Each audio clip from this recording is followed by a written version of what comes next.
ہر جگہ نیاز 22 رجب کو ہوا کرتی تھی. ان کو یہ علم نہیں تھا کہ حضرت معاویہ کا بھی وصال 22 کو ہوا ہے. ان کو پتہ ہی نہیں تھا. پتہ تو اب چلا ہے آج کے مولویوں کو، آج کی علماء کو، آج کی تحقیقات میں، مگر مفتی اعظم کے دور میں، اعلی حضرت کے دور میں، محدث اعظم ہند کے دور میں، عالم ربانی کے دور میں، سید الافاضل کے دور میں کسی کو پتہ ہی نہیں تھا. پتہ ہی نہیں تھا کہ حضرت معاویہ کی وفات 22 تاریخ کو ہے.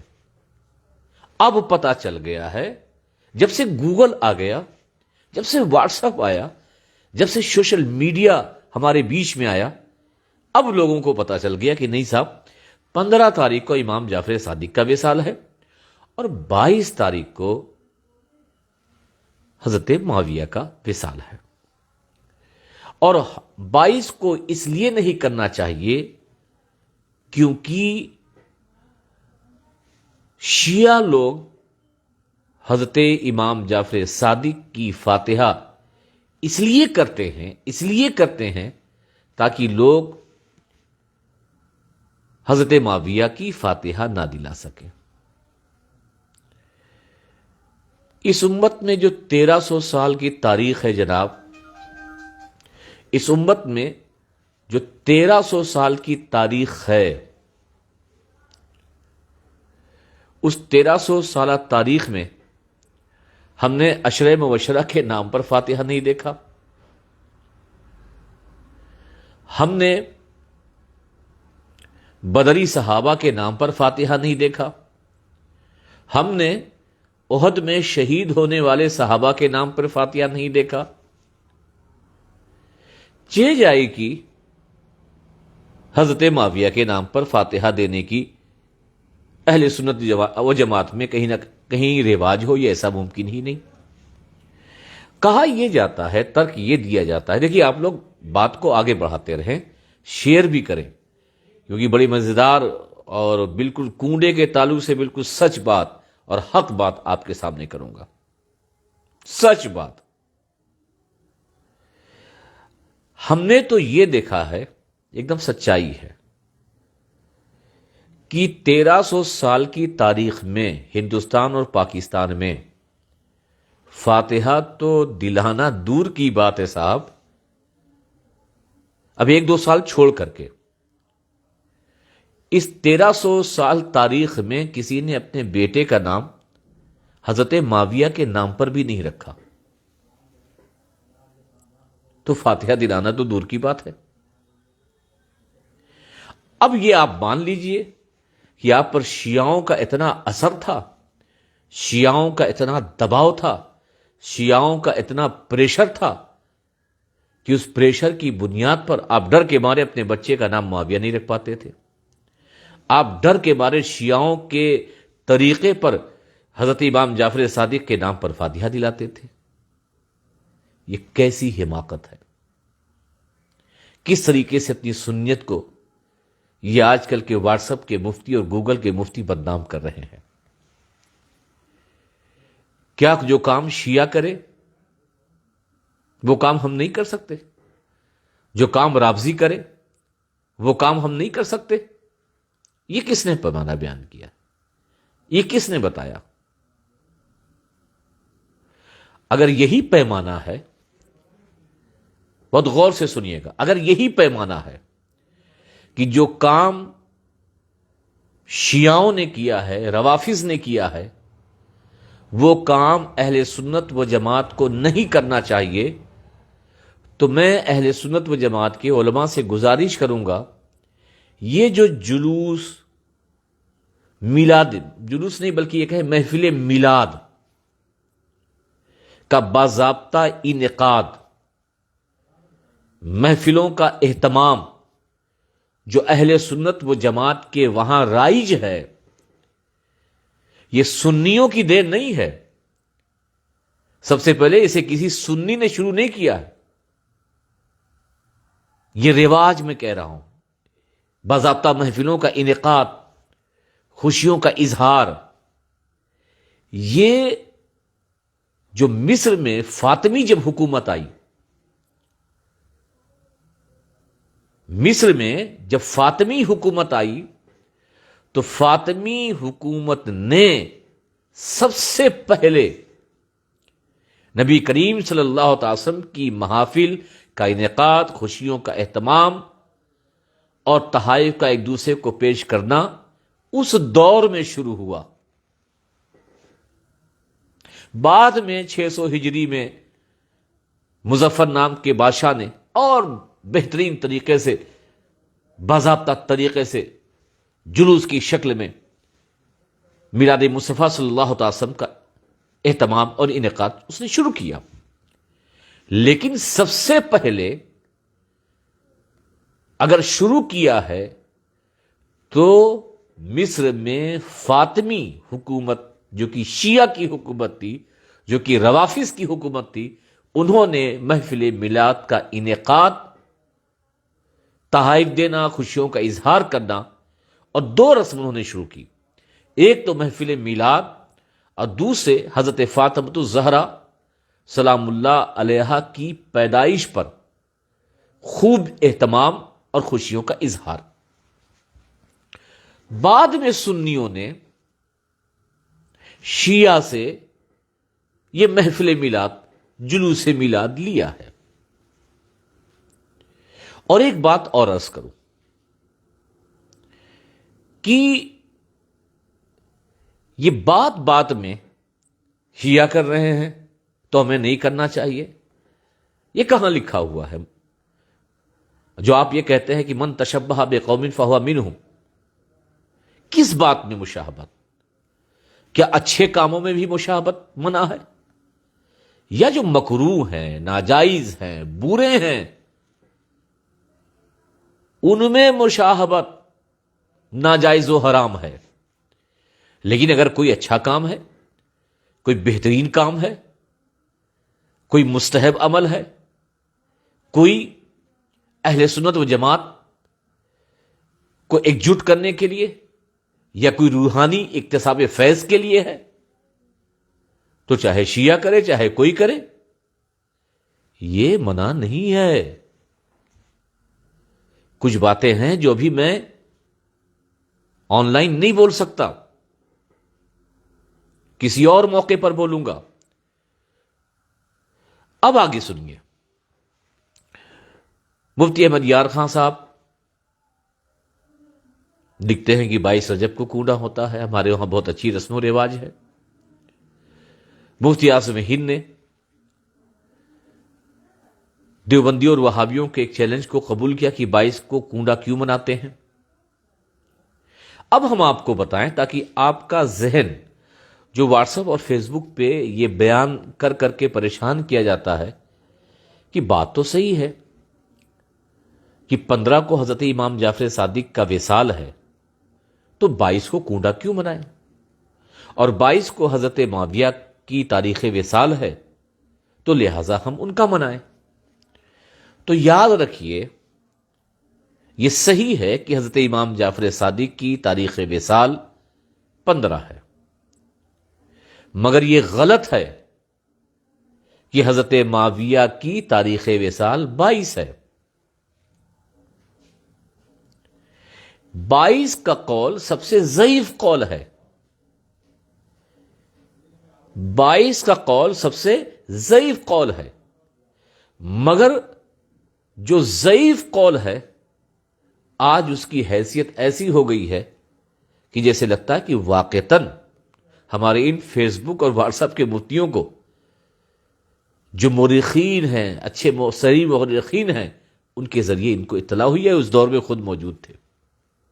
یاد رکھیے، 22 تاریخ جو یہ کہا جاتا ہے کہ حضرت معاویہ کی تاریخ وصال ہے، یہ ضعیف قول ہے۔ کوئی 15 کہتا ہے، کوئی 13 کہتا ہے، کوئی 1 کہتا ہے، کوئی 24 کہتا ہے۔ اور آپ نے دیکھا ہوگا یہ ماحول جو بن رہا ہے کیوں بن رہا ہے؟ در حقیقت جیسے ہی 15 تاریخ آئی تو ہمارے سنی بھائیوں کی طرف سے امام جعفر صادق کے کوڑوں کی مبارکباد یا نیاز کا اعلان شروع ہو گیا. اور جہاں کی 13 تاریخ جو امام جعفر صادق کے بھی مولا ہیں، ہم سب کے مولا ہیں، سارے مومنین کے مولا ہیں، ان کی تاریخ ولادت آئی تو ہمارے بہت سے، اب انہیں کیا کہیں، سنی بھائی کہیں، ناصبی کہیں، خارجی کہیں، یا وہ ذہن رکھنے والے کہیں، انہیں مولا علی مشکل کشا کی تاریخ ولادت راست نہیں آئی. آپ فیس بک پر، واٹس ایپ پر ان کی طرف سے جو خوشیوں کا اظہار عام طور سے آج کل جو کیا جاتا ہے وہ بالکل نظر نہیں آیا. ہاں جیسے ہی 15 تاریخ امام جعفر صادق کی وصال کی آئی، ویسے ہی اہل بیت سے محبت، امام جعفر صادق سے محبت، اور جس تاریخ میں آپ کا وصال ہوا ہے اسی دن نیاز کرنے کی اہمیت، افادیت پر صاحب گفتگو کرنے لگے. در حقیقت انہیں حضرت معاویہ سے کچھ لینا دینا نہیں ہے.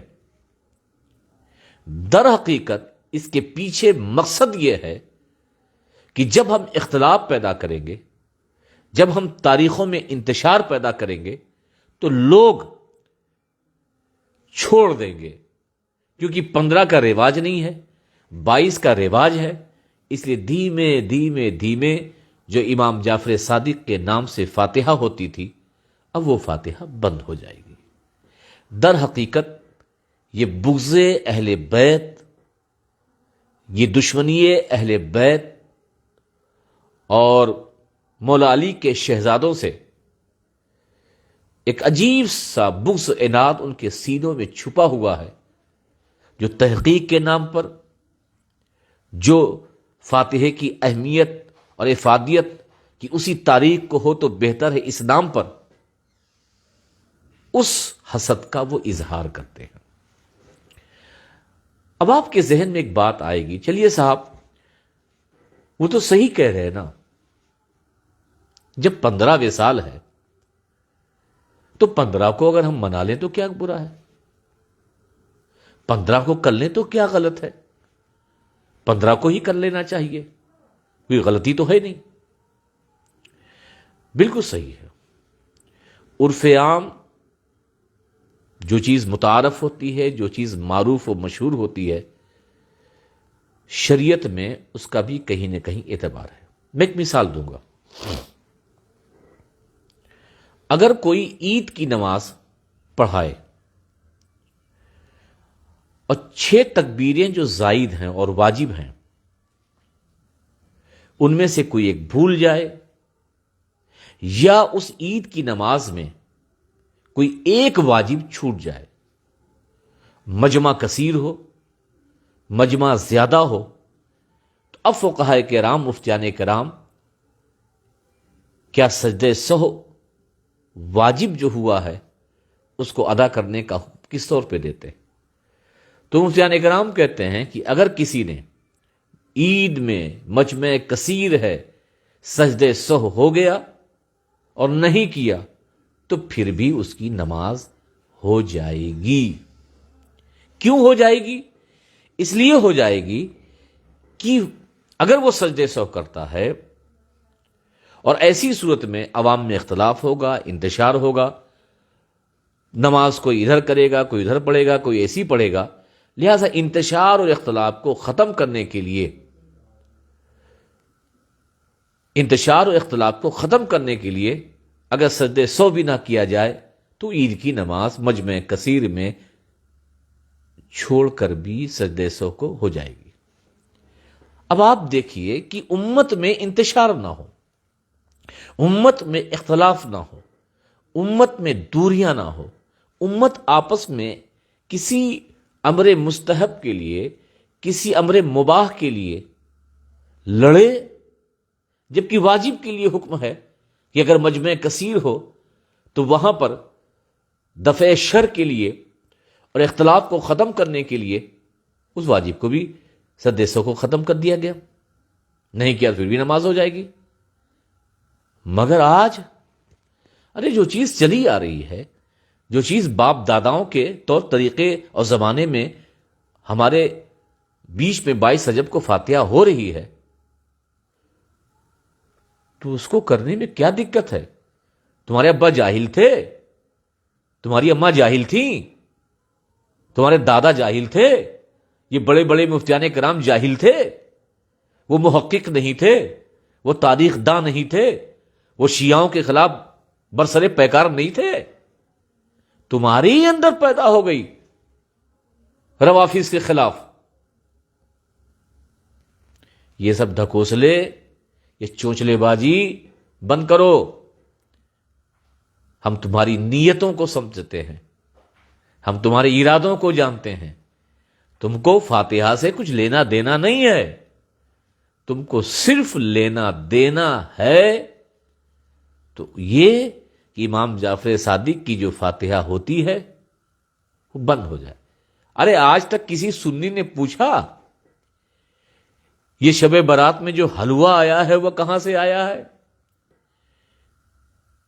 یہ چنے کا حلوہ، یہ تل کا حلوہ، سوجی کا حلوہ، یہ جو حلوے ہمارے وہاں بنتے ہیں یہ کہاں سے آئے ہیں؟ اس پر کوئی سوال نہیں ہوگا، کیونکہ اس کا تعلق اہل بیت سے ہے ہی نہیں۔ سوال تو ہوگا کہ یہ جو کھیر بنائی جاتی ہے، جو پوڑی بنائی جاتی ہے، اس کی اہمیت افادیت کو ختم کرنا۔ بہرحال میں وقت زیادہ نہیں لوں گا، آخری بات کہہ کے اپنی بات ختم کروں گا کہ اب آپ کے پاس وہ دلیل ہونی چاہیے کہ جب 15 آپ کی تاریخ وصال ہے تو 22 کیوں نہیں؟ تو یاد رکھیے، جیسا کہ روایتوں میں آتا ہے کہ حضرت امام جعفر صادق علیہ السلام نے جب آپ کو غوثیت کبریٰ عطا ہوئی، یہ بہت بڑا مقام ہے، یہ بہت بڑا اللہ کی جانب سے فضل اپنے بندوں پر ہوتا ہے۔ اور یاد رکھیے گا یہ بھی کہ پہلی غوثیت کبریٰ پہ فائز ہونے والی ذات حضرت خاتون جنت کی ہے، اس کے بعد مولا علی، اس کے بعد امام حسن، امام حسین، پھر ان کے شہزادگان۔ تو یہ جو مقام غوثیت آپ کو ملا، 21-22 کی شب تھی، تہجد کا وقت تھا، اس آخری وقت میں حضرت امام جعفر صادق علیہ السلام کو غوثیت کا مقام عطا ہوا۔ اب ناشکرے تو تھے نہیں،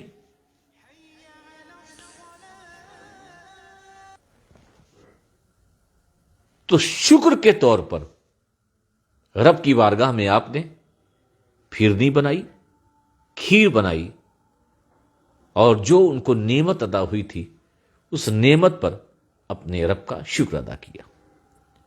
اب کیونکہ حضرت امام جعفر صادق نے خود اس نعمت عظمیٰ کی خوشی پر رب کی بارگاہ میں سجدہ شکر ادا کیا اور پھرنی بنائی، کھیر بنائی، تو ہم بھی ان کے غلام کے غلام کے غلام اور ان کی جوتیوں کی خاک اپنے آپ کو سمجھتے ہوئے کہ میرے مولا کو، میرے آقا کو، میرے جد کو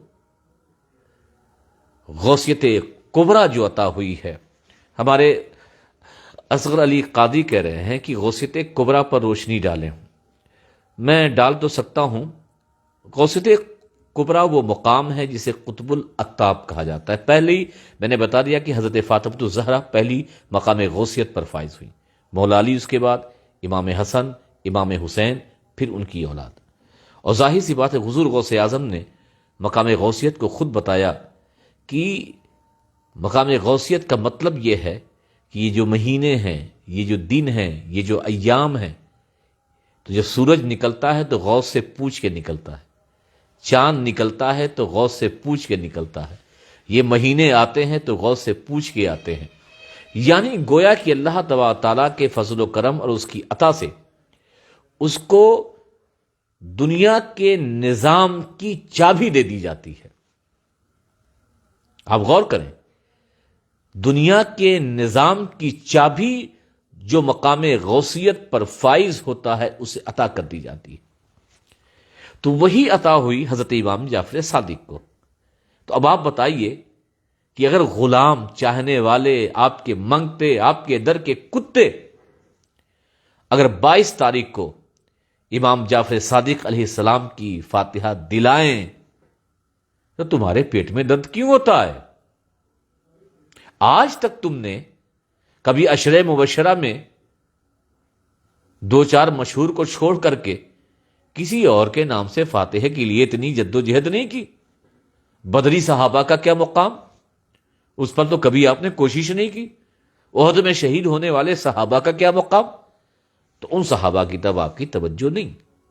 ارے بلکہ یہ 5 سالوں سے ہندوستان میں حضرت سیدنا صدیق اکبر رضی اللہ تعالیٰ عنہ کی تاریخ وصال ہم سنی حضرات مناتے ہیں، باقی کو تو چھوڑ دیجئے۔ یہ 5 سالوں سے، ورنہ کہاں صدیق اکبر؟ ورنہ آپ کہیں گے میں جھوٹ بول رہا ہوں، غلط بول رہا ہوں، چلیے ٹھیک ہے۔ اہل سنت و جماعت میں یہ ہے کہ حضرت صدیق اکبر کا مقام بلند و بالا، آپ افضل تمام انبیاء کے بعد۔ شیعہ ان سے نفرت کرتے ہیں، شیعہ ان کو گالی دیتے ہیں، شیعہ ان کے خلاف ہے۔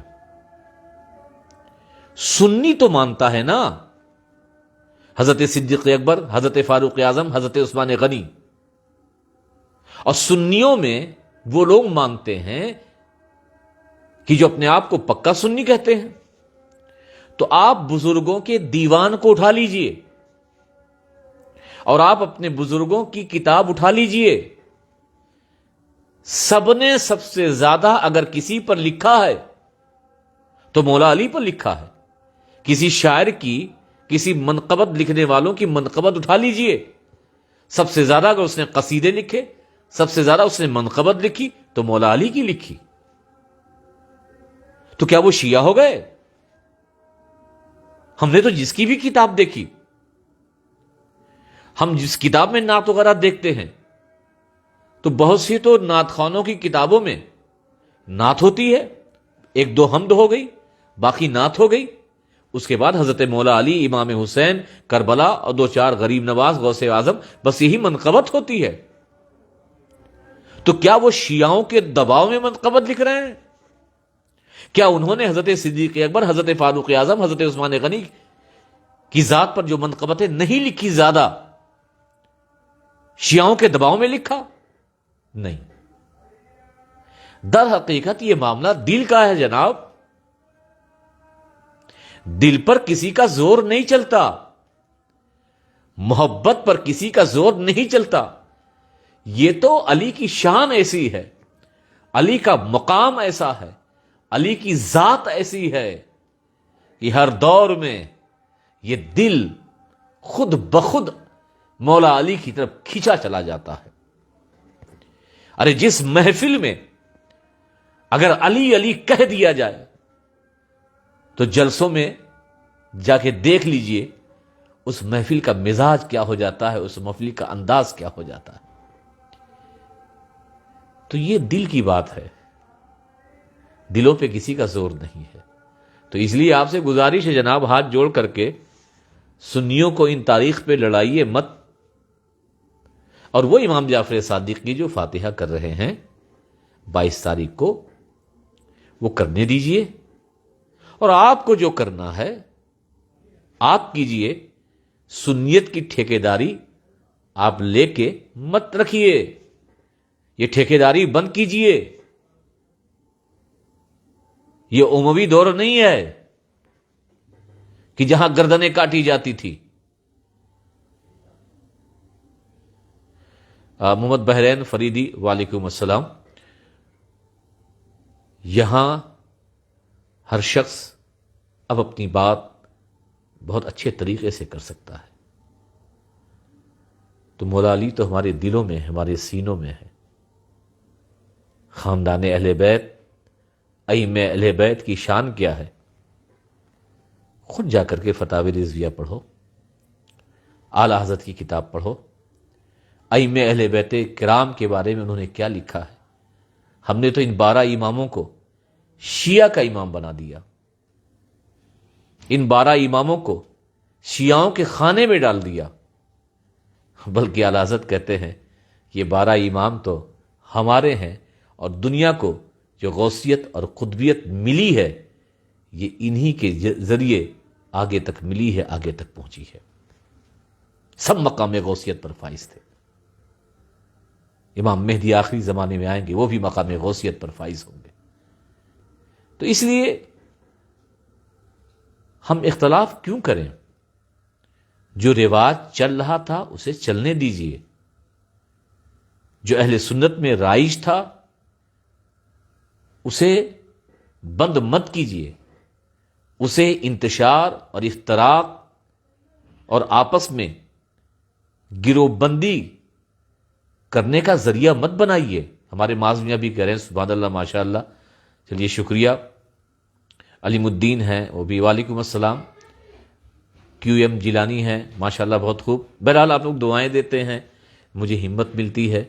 اور میرے دل میں اور میرے ذہن میں جب واٹس ایپ اور فیس بک پر ایسی باتیں دیکھتا ہوں تو میں بالکل بے چین ہو جاتا ہوں، اور بالکل اپنی بات آپ سے کرنے کے لیے بےتاب رہتا ہوں کہ کوئی موقع ملے، نیٹ ورک بھی اچھا ملے اور ساری باتیں رہیں. تو آپ بھی محبت کرتے ہیں، آپ بھی ہمارے انٹرنیشنل سنی چینل کو دیکھتے ہیں، اور الحمدللہ عمر فاروق اشرفی دعا کر رہے ہیں کہ اللہ سلامت رکھے آپ کو. سلیم شیخ سلیم ہیں، اشرفی ہیں، محمد ریاض اشرفی، اس طریقے سے تمام لوگ دعائیں دیتے ہیں، اور آپ کی دعاؤں سے ہی مجھے حوصلہ ملتا ہے. اور آپ اتنی محبت کرتے ہیں جس کی بنیاد پر مجھے بولنے کی یہ جسارت ہوتی ہے. تو بہرحال علی اشرفی ہیں تو آپ اس کو خوب شیئر کریں، ہر گروپ میں پہنچائیے، لوگوں تک پہنچائیے، کیونکہ 3-4 دن بس یہی چلے گا، اس کے علاوہ کچھ نہیں چلے گا. سب لوگ بھول جائیں گے، کوئی اور چیز ان کو نظر نہیں آئے گی. بس جیسے ہی رجب آتا ہے 13 رجب بھول جاتے ہیں، 15 کو امام جعفر صادق یاد آتے ہیں، 22 کو کوئی اور یاد آ جاتا ہے. امام جعفر صادق کی نیاز کو وہ بند کرنے کی ایک بے وجہ کوشش کرتے ہیں. تو اس لیے حمید مور کہہ رہے ہیں وضاحت کے لیے شکریہ. اور اگر مجھ سے بولنے میں کوئی غلطی ہو گئی ہو، سبقت لسانی ہو گئی ہو، اللہ تعالیٰ مجھے معاف فرمائے. لیکن جو میں سمجھ رہا ہوں شاید کہ یہ بات آپ بھی اچھے طریقے سے سمجھ رہے ہوں گے. یہ ایک ایجنڈا ہے جس ایجنڈے پہ کچھ لوگ کام کر رہے ہیں. اب تو ہر چیز پر اختلاف ہو گیا صاحب. کچھ دنوں میں تو نام لینے پر پابندی ہو جائے گی کہ ایک محفل میں 4 بار یا 3 بار علی کا نام اگر لے رہے ہو تو 5 بار صدیق اکبر کا لو، 4 بار فاروق اعظم کا لو، 3 بار عثمان غنی کا لو، اس کے بعد تب مولا علی کا لو. نام لینے میں بھی ترتیب اب چلنے لگے گی. یہ سب کیا ہے؟ کیوں ایسا کر رہے ہو؟ کیا ملتا ہے؟ کہاں سے تم نے تحقیق اور کہاں سے تم نے ریسرچ کر لی ہے؟ تو اس لیے وہ مشن مت عام کرو جو اہل بیت کے خلاف بنو امیہ نے شروع کیا تھا، عباسیوں نے شروع کیا تھا، اور خارجیوں اور ناصبیوں نے جو قسم کھا لی تھی اور قسم کھا رکھی ہے کہ ہم محبان اہل بیت کو کسی نہ کسی طریقے سے چوٹ پہنچاتے رہیں گے. ٹھیک ہے، یہ تمہارا کام ہے چوٹ پہنچانا، مگر ہم علی کے چاہنے والوں نے بھی عزم کر لیا ہے، اہل بیت کے ماننے والوں نے بھی عزم کر لیا ہے کہ تمہارے ترکش میں اتنے تیر نہیں ہوں گے جتنا ہمارا سینہ مضبوط ہوگا کہ ہم تمہارے ہر تیر کو برداشت بھی کریں گے، اور زبان سے ذکر علی اور ذکر اہل بیت میسم کی طرح دار پہ بھی چڑھنا پڑے تو ہم ادا کرتے رہیں گے. ماشاءاللہ بھی 72 لوگ دیکھ رہے ہیں. دیکھیے کربلا سے مناسبت بھی ہو گئی. بہرحال آپ کا بہت بہت شکریہ کہ آپ نے مجھے دیکھا اور آپ نے محبتوں سے نوازا. بس آپ سے گزارش یہی کروں گا کہ یہ لوگوں تک پہنچائیں اور لوگوں تک بتائیں. اگر اس کے جواب میں گالیاں بھی آتی ہیں تو میں سمجھوں گا کہ میری بات ان نبی کے شہزادوں کی بارگاہ میں قبول ہو گئی ہے. بہرحال سب کو السلام علیکم وما علینا الا البلاغ. السلام علیکم ورحمۃ اللہ وبرکاتہ.